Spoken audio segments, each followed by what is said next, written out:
यदि आप हमारे चैनल के सभी गाने को पसंद करते हैं तो डीडी प्रोडक्शन हाउस के यूट्यूब चैनल को लाल बटन दबा के सब्सक्राइब करें और घंटी के निशान को जरूर दबाएं। सावन के महीने में इस बार इस तरह का बाढ़ का पानी पूरे मिथिलांचल में आया कि एकदम से पूरे मिथिलांचल क्षतिग्रस्त में है।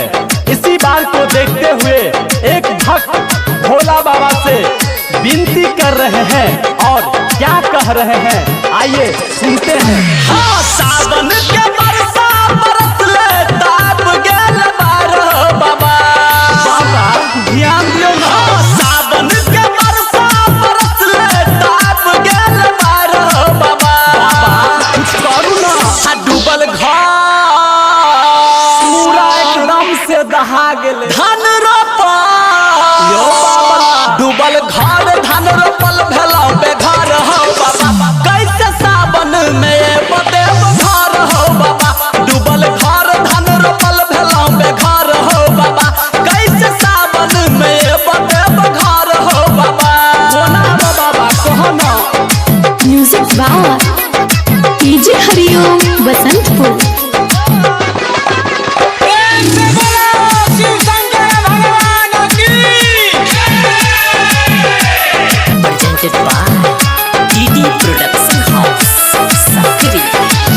गरीब किसान कैसे जीते बाबा आब हो। कहना भेल नसीब बाबा सबके खराब हो। बाबा कुछ करो तोरे बाते है तो। गरीब किसान कैसे जीते बाबा आब हो। भेल नसीब बाबा सबके खराब हो। कुछ करो ना बाबा। बुझला न दुख न देखला तू एको नजार हो बाबा। बाबा बुझला न दुख न देखला तू एको नजार हो बाबा। तू ध्यान हटा देलक ना। डूबल घर देखो तो पूरा गांव देहात दहा गेले। धान रोपा धान के तो बाते छोड़। डूबल घर धान रोपल भेला बेघर हो बाबा। कैसे सावन में बदेव घर हो बाबा। डूबल घर धान रोपल भेला बेघर हो बाबा। कैसे सावन में बदेव घर हो बाबा।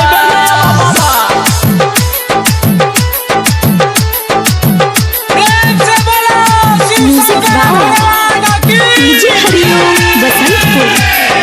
Presented by DD production house Sakri. Dharmveer Dhurandhar बाबा कर छ पुकार हो। बाढ़ से बचबै के लगब जोगार हो। जोगार लगबा बाबा तोरे से है तो बुझलहा। धर्मवीर धुरंधर बाबा कर छ पुकार हो।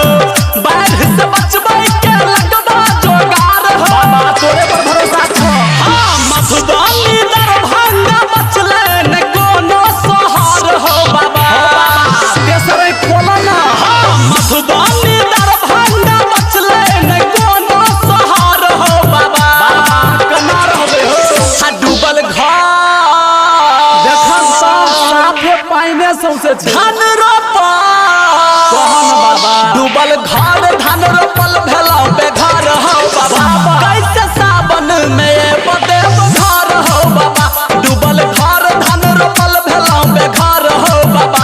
कैसे सावन में बदेव घर हो बाबा। Recording by DD production house Sakri 97 084 45 722।